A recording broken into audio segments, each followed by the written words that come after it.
Hello, everyone. I'm Omar Villafranca, and we want to take you now to President Biden. He's speaking to reporters about Hamas's latest hostage release. Let's watch. Mom was killed in front of her when her kibbutz was attacked by Hamas terrorists on October 7th. Abigail ran to her dad then, who then was gunned down as well, while using his body to shield little Abigail. She then ran to a neighbor for help, where they were all taken hostage. That entire house of neighbors were taken hostage by Hamas and held for 50 days. What she endured is unthinkable.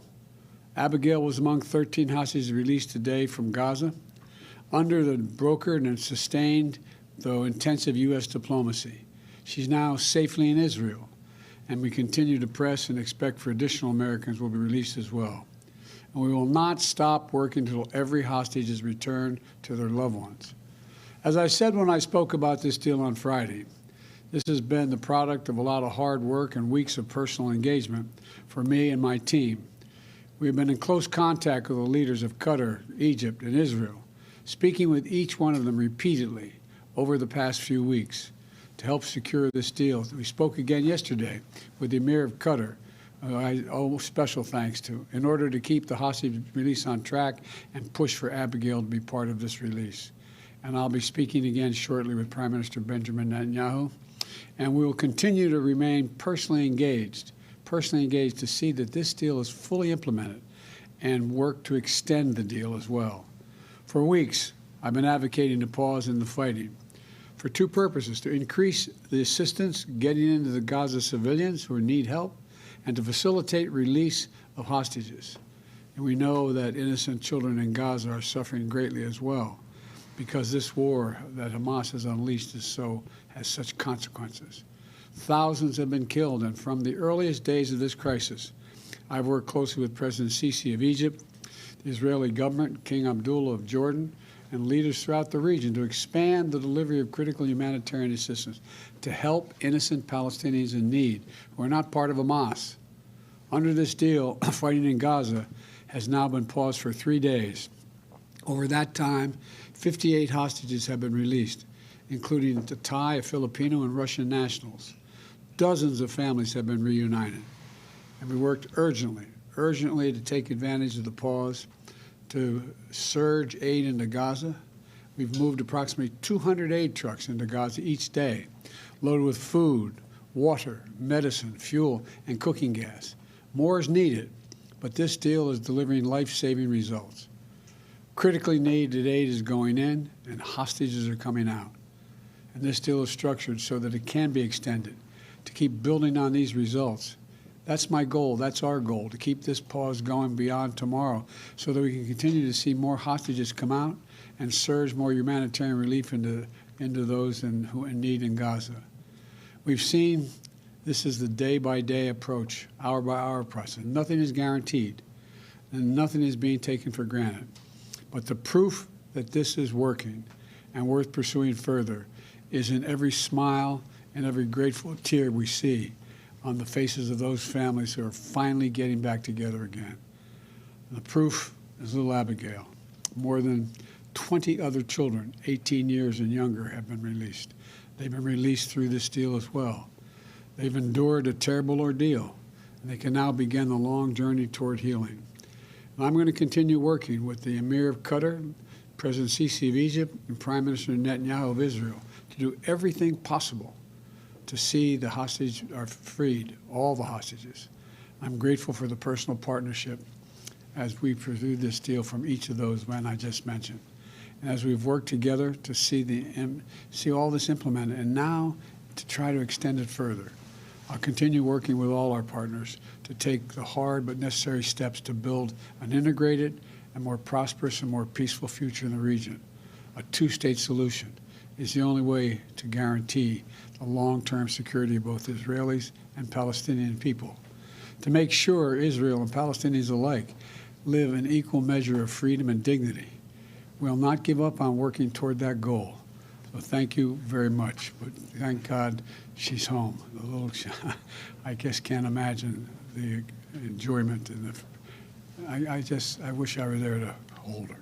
Mr. President, do you have an update on the other Americans who are being held and any sense as to when they would be released?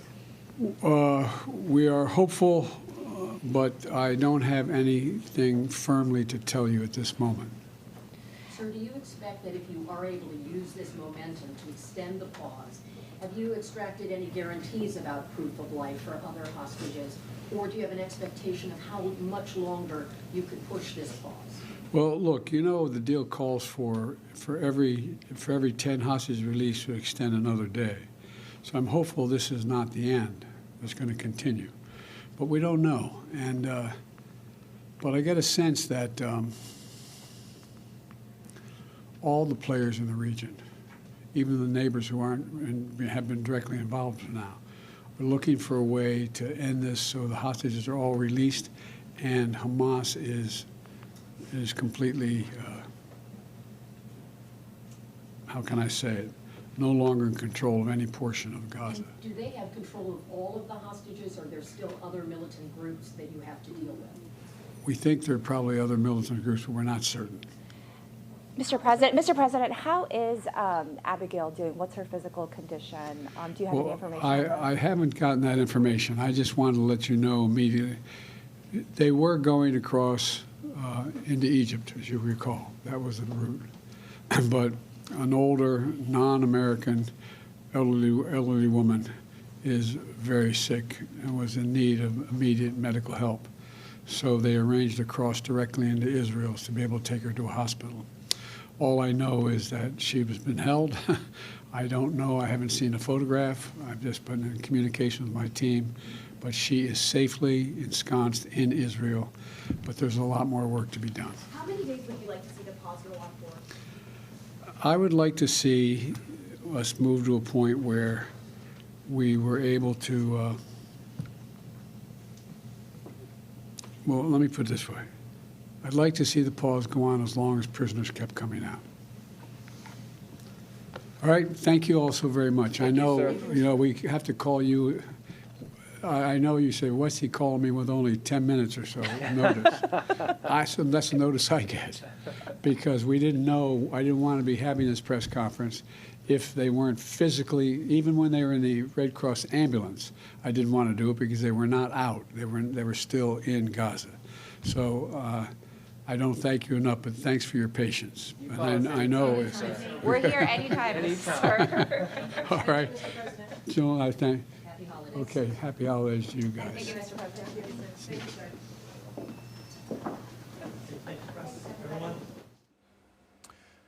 You just heard President Biden in Nantucket announce that 4-year-old Abigail Eden, Israeli-American citizen, 4 years old. She is back in Israel. She has been released by Hamas after 50 days being held in Gaza. She is one of 13 hostages released today by Hamas. In total, there's been some Thai, Filipino, and Russian nationals released.